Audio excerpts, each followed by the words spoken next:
Good day, guys. Welcome back to WARLAN Tactical. Hope you guys had a great holiday. What I'm working on right now, what I'm working on in this video, what I'm working on for you guys, is a series of videos to get you to emergency readiness. That is my goal. Yesterday during the holiday, people were affected by a natural disaster. The natural disaster was an earthquake, a seismic activity of a 6.4 earthquake that affected a lot of people. Few areas had damages, few areas didn't. By the way, I did not have any damage. I just had a little rock and roll. So what I did for you, or what I'm going to do for you, is get you to that point of emergency readiness. The news jumps on all the time during the natural disasters, and they want to tell everybody, build your kits, get this, get that, get emergency contacts. That's great. It's not where you start. Where you start is with your evacuation plan. Because, as you know, natural disasters, you never know how they're going to turn out. We don't have control of those.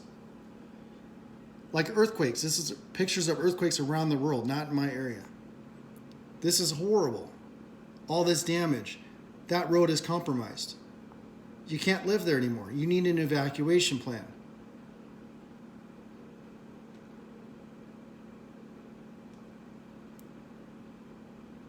That doesn't look safe. There's a lot of flooding right here. You can't live here anymore. That is done. That is compromised. So the first step in starting a proper evacuation plan is finding out where you're going to go. So you want to get an out-of-state contact or a out-of-the-area contact. Grab yourself a notepad, write down those contacts or the contact that you've been in contact with that you're going to go to. Grab self-laminating pouches and laminate that piece of paper with the contact information and the address, phone number on that. That way, it's weatherproof and it won't get compromised. It's your first step. The next step is I started that for you guys. I went to the National Forest Service this morning to get started. So you can go there and get a plethora of information, maps, brochures on different national forests to get you on your way. So again, we're building the evacuation plan to our out-of-area contact. So for me,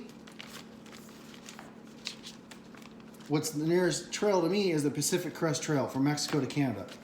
Now this is non-roadway, so this is by foot. So as we saw in the visual aid, everything was compromised. I can't drive my vehicle through there. So I need to find the alternate route of travel.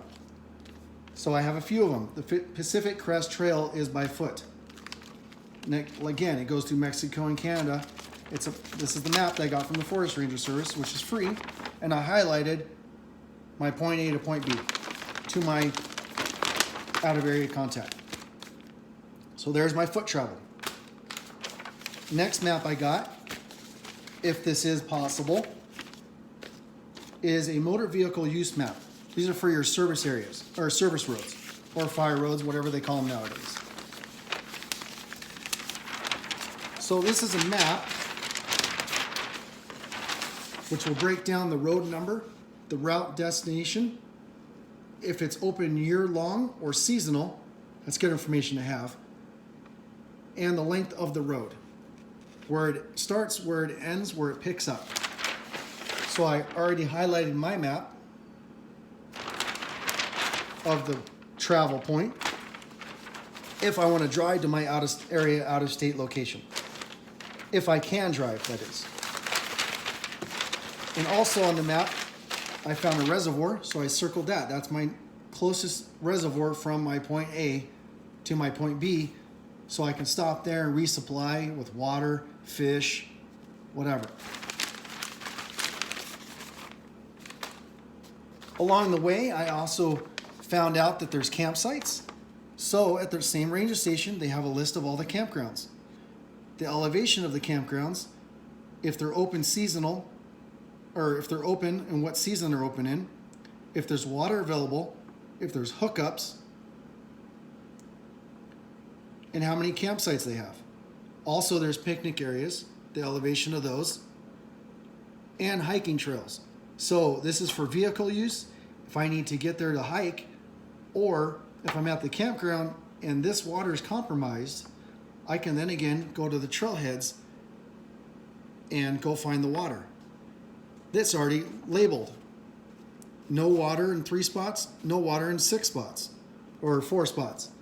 Now I know these are the trailheads that I'm going to go to.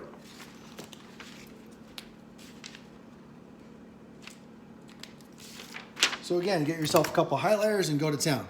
So I highlighted those. There we go. Also, America's National Forest Service. So these are all the national forests that are on along that route as well, if I need to stop there as well. And there's a map in this book as well. And it's numbered on where they are. So again, I will highlight the ones on my point of travel. So these are for all your points of interest on your route. This is a proper evacuation plan. Everything is in order to get you and your family to safety, if it comes to that. And this is also the Angeles Forest campground list. They already pre-did this. I didn't have to research it. I didn't have to print it out. They even stapled it, 14 pages. It gives the addresses of the campsites, or the campgrounds, written out directions on how to get there. It's great knowledge. Gives the elevation, how many campsites, how big the area is, if there's hookups, if you have a trailer, if you are able to bring a trailer there, if there's water, and if there's fire pits, and if there's bathroom facilities. Always stay hydrated, guys.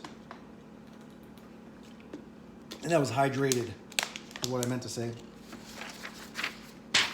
So again, here's another useful tool to add to your points of interest, to be more descriptive. And then this is some other reading material I found, basically on wood processing, stuff like that.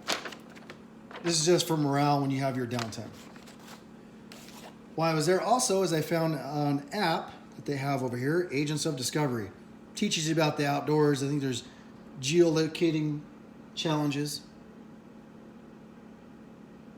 So I will check out this app. I have not used it. I just grabbed it because I wanted to see what it's about.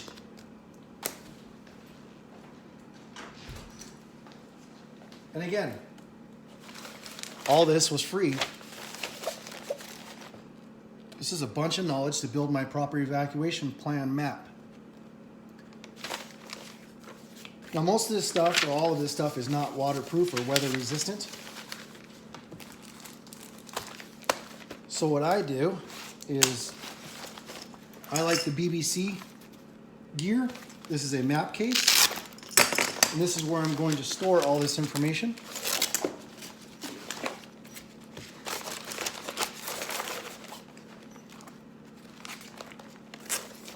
Has an inside zipper closure to keep the moisture out. A little pen loop, close that up.